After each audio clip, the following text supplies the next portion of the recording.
Welcome to a Wandering Palette Art Club. In this lesson, we're working through a miniature cat study, exploring how small art studies can help you understand the fundamentals of painting. If you like early access to these lessons each month, you can join a Wandering Palette Art Club on Patreon, where members receive the reference artwork, practice card, and full tutorial before the videos are released publicly. Let's get started.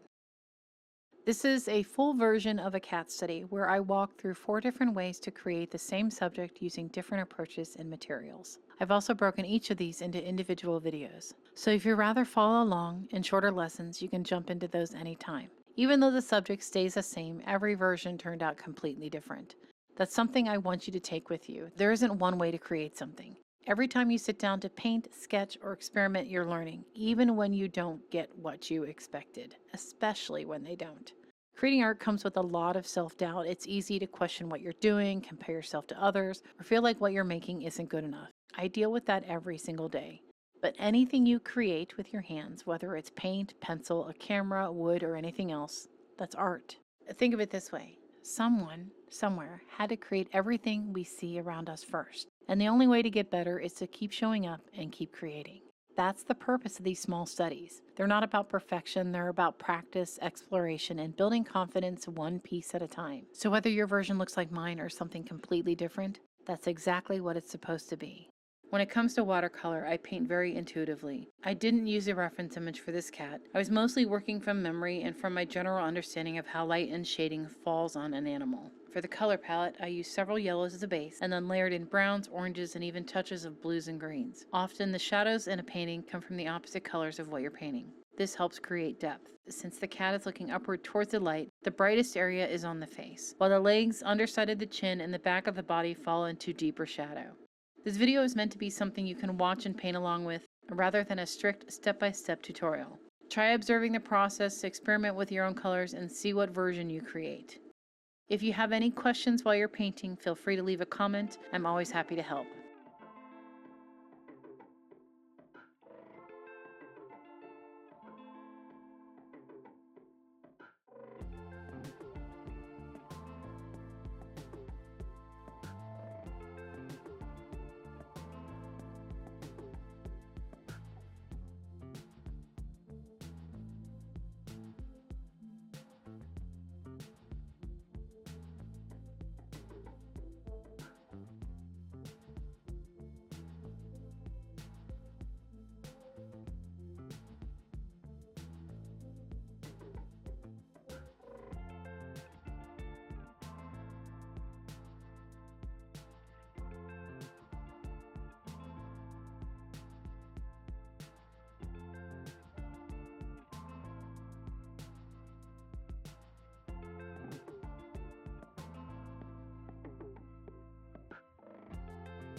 This time we're going to start working with the art card that comes with your monthly kit.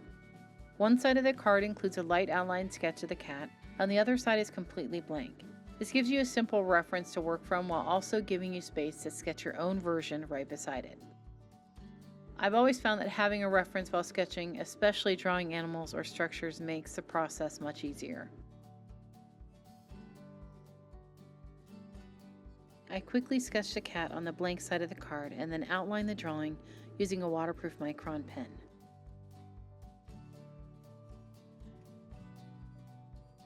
For this version of the cat, I'm using alcohol markers. If you've worked with watercolor before, the concept is actually very similar. You want to build your color from light to dark, layering slowly to create depth. I started with very light gray tones and gradually layered darker shades to build the form of the cat. Since the cat is looking upward towards the light, the brightest area is on the face, while the underside of the chin, neck, and legs fall into deeper shadow. Understanding where light and shadows fall is really the key to creating depth in any painting.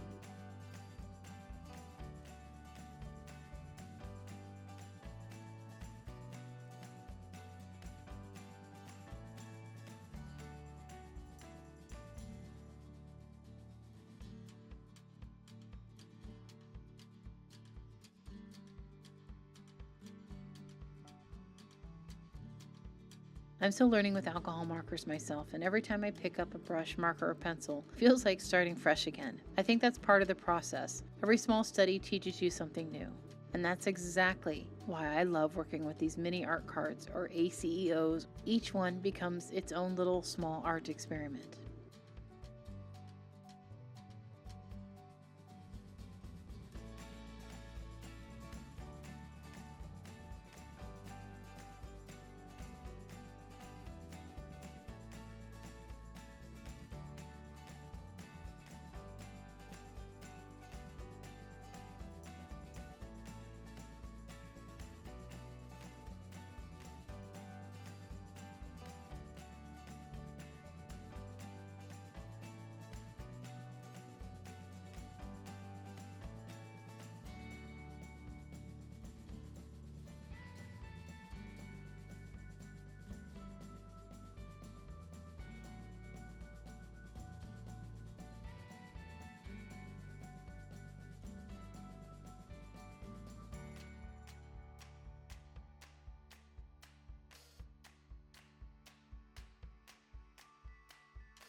In this part of the study, we're going to work on the other side of the art card, taking the sketch we created and building it out using watercolor. In this version, I chose to create a gray cat using a range of light and dark tones to slowly build the form. Like previous studies, it is intuitive painting. I am focusing on where light naturally falls, keeping the face lighter and gradually deepening shadows under the chin, around the ears, and down through the body and legs.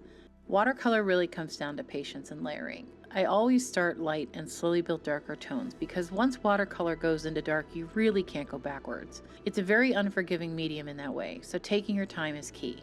One thing I pay attention to is how light hits the face, especially around what I call the upper lip area. That tends to catch more light while the lower part of the face and the chin fall into shadow. As I worked through this version, I started to really enjoy the process of repeating the same subject in different ways. Every time I paint this cat, it turns out a little different, and that's the best part of working through small studies like this.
Part 4, the cat study.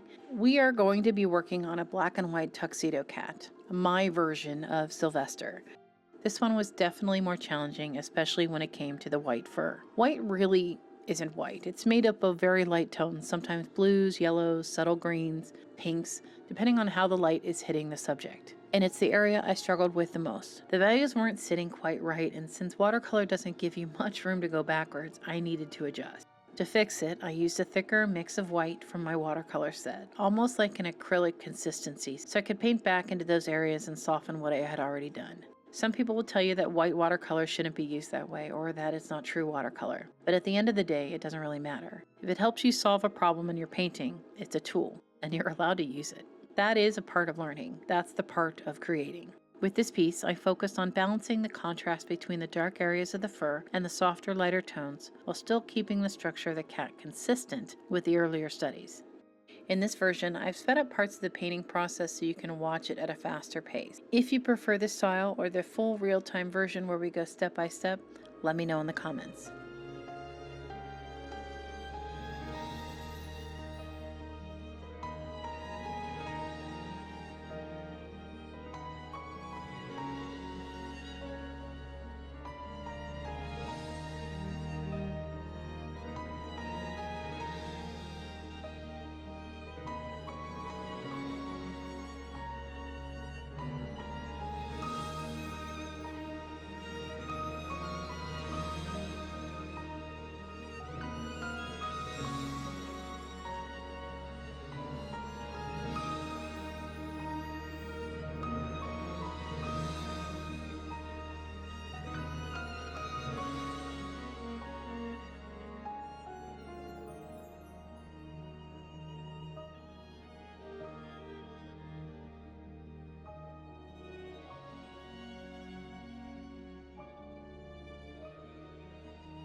And that wraps up this full cat study. If you enjoyed this lesson and want to continue learning with me, new lessons are released and shipped on the first of every month inside a Wandering Palette Art Club on Patreon. That's where I share early access to each lesson along with the full monthly kit so you can paint along with me step by step. And then about 30 days later, the videos are released on YouTube. If a monthly membership isn't for you, I'll also be offering these lessons as a one-time purchase through my Etsy shop, so you can still access the tutorials and create at your own pace. Either way, I'd love to have you painting along with me. Thank you for being here, and I'll see you in the next lesson.